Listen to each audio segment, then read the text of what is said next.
All right, plantar fasciitis at the foot, pain in your butt. How do you know you have plantar fasciitis? I should say, what is plantar fasciitis? There is a thick piece of tissue on the bottom of your foot here. That's called your plantar fascia. It's very just thick tendon. It kind of envelops the bottom of the foot, kind of encloses it. There's deeper portions of that as well. But sometimes that plantar fascia can get overstretched and it just irritates. It just gets irritated if it gets repetitively overstretched. Sometimes it can happen to trauma as well. But how do you know if you have plantar fasciitis?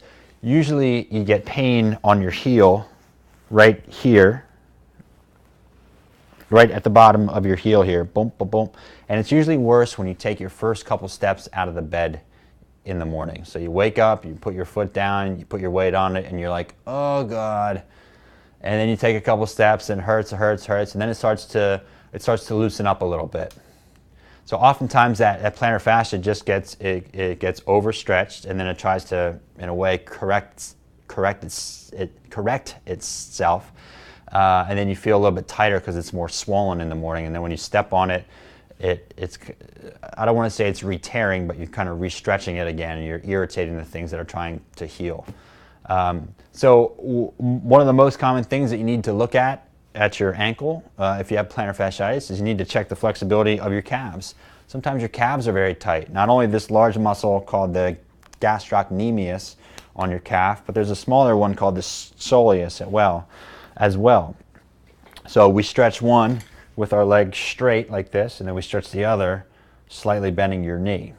I could probably improve my flexibility as well. So sometimes if you have tightness of your calf, what that can happen is that can cause your foot to over-pronate or pronate too much, so where your arch collapses inward like that. And that's going to stretch out your plantar fascia if your calves are tight.